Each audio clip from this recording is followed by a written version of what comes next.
주성에 관한 것으로 관계가 없는 것은 하고 나왔습니다. 주행성 같은 경우는 이게 복합적인 행동입니다. 앞으로 배울 복합적인 행동에 관한 건데, 이 주관성, 주지성, 주척성 같은 경우는 주성, 즉 타고난 행동에 관한 거고요. 이 주행성 같은 경우는 복합적 행동에 들어가서 비슷한 것으로는 야행성이 있습니다. 그런데 앞자가 똑같이 다 주자가 들어가기 때문에 헷갈리게 나올 수도 있어요. 만약에 문제를 좀 더 응용한다 하면은 다음 중 타고난 행동과 관한 것으로 관계가 없는 것은, 그럴 때도 역시 주행성이 되겠죠. 왜냐? 주행성은 복합적인 행동이 되겠습니다. 이 문제는 좀 헷갈리면서도 좀 어려운 문제였죠.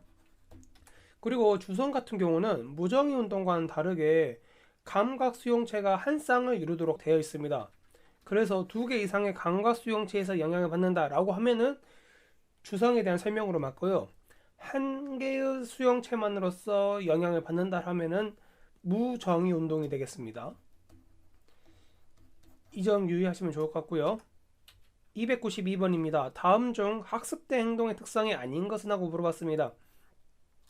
말씀드렸다시피 주행성 같은 경우는요, 야행성 플러스 주행성은 복합적 행동이 되겠습니다.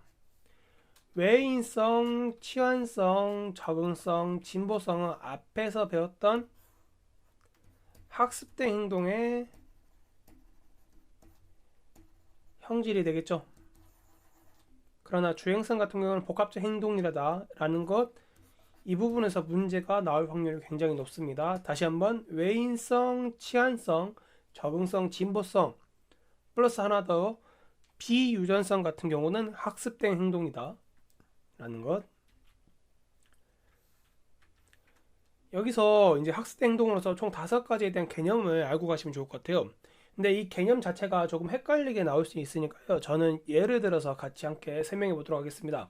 관찰이나 경험을 통해서 학습된 행동의 특성은 하고 물어봤습니다. 그럴 때 답은 비유전성이 되겠습니다. 이 비유전성이 관찰이나 경험을 통해 학습된 행동이다 라고 할 수 있겠고요. 294번입니다. 다른 동물과 격리되어 자란 동물에게 없는 특성은, 이것은 내인성과 비슷하지만 반대되는 말이죠. 내인성과 반대되는 말을 찾으시면 외인성을 찾으시면 됩니다. 외인성이 다른 동물과 격리되어서 자란 동물에게 나타나지 않는 특성을 말하는 것입니다. 그것은 즉 학습이 되었기 때문에 동종의 다른 동물에게 나타나지 않는 특성이라 할 수 있겠고요. 따라서 답은 1번이 되겠습니다. 295번입니다. 변화하는 조건에 맞게 수정이 가능한 특성이라 말합니다. 이걸 보고 조건에 따라서 곤충이 적응할 수 있는, 그래서 적응성이라고 합니다.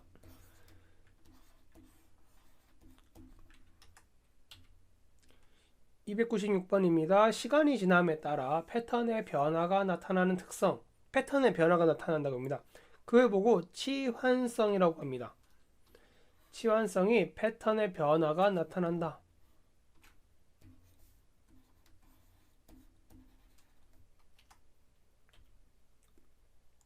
변화하는 조건에 맞게 수정이 가능한 변화를 하고 물어봤습니다. 변화하는 조건에 맞게 수정이 가능하다라고 합니다. 여기서 키워드는 변화하는 조건입니다. 이때 적응성이 되는데, 이 부분은 치환성하고 좀 헷갈리시죠? 치환성 같은 경우는 시간의 지남에 따라서 패턴이 바뀌는 것이고요. 변화하는 조건, 어떤 환경이 변했을 때 나타나는 그 조건에 맞게 수정하는 것을 보고 적응성이라고 합니다. 치환성과 적응성 꼭 헷갈리지 말고 기억하셔야 되겠고요. 훈련을 통해서 개선할 수 있는 특성, 그걸 보고 진보성이라고 합니다. 훈련이라는 키워드가 들어가면은 그것이 진보성과 관련이 있다. 따라서 답은 4번이 되겠고요.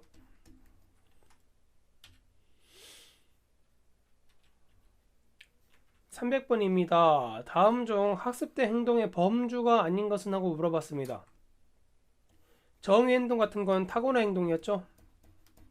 그런데 나머지 관습화와 고전적 조건화, 잠재학습, 도구학습, 이것들은 타고난 행동이 아닌 학습된 행동이라고 할 수 있겠습니다. 자, 이 부분 틀렸네요. 이거는 제가 타고난 행동이라고 고쳤어야 되는데 수정하겠습니다. 301번입니다. 일부 곤충이 성페로몬을 광범위하게 사용했을 때 교미를 중단하는 학습은, 이건 답은 1번이 되겠습니다. 관습할 경우는 무의미한 자극을 계속 주었을 때 나타나는 행동이 될 수 있겠습니다. 이런 특징이 있는데 가장 예시를 들어 설명하자면은, 일부 곤충이 성페로몬을 광범위하게 사용했을 시 더 이상 자극을 주지 않고 교미를 중단하는 특성, 그래서 관습하로 예로 들 수 있겠고요. 파블로프의 개의 실험과 관계된 학습을 물어봤습니다. 파블로프의 개의 실험은 가장 고전적인 조건화에 대한 실험입니다. 하나의 자극과 연결이 돼가지고 관련되지 않는 다른 자극도 연관하여 학습이 되는 거죠. 파블로프의 개의 실험은 먹이를 주기 전에 종소리를 울려서 먹이에 대한 간접적인 신호를 주고요. 먹이를 주지 않고 종소리만 울렸을 시 똑같이 개가 침을 흘리는 행위, 그것을 보고 고전적 조건화라고 하는데, 거기에 대한 곤충에 대한 실험도 똑같이 이루어진다고 합니다. 따라서 답은 3번이 되겠고요. 302번입니다. 먹이를 찾기 위해 미로를 빠르게 돌파하는 것과 관련된 학습은 하고 물어봤습니다. 그것을 바로 도구적 학습이라고 합니다. 도구적 학습이란 사건의 결과를 기억하고 그에 따라서 미래의 행동을 수정하는 동물의 능력이라고 할 수 있겠습니다. 그러한 능력이 발휘되는 것이 미로를 예를 들어서 설명을 했고요. 예시와 거기에 대한 의미도 같이 기억하셔야 되겠습니다.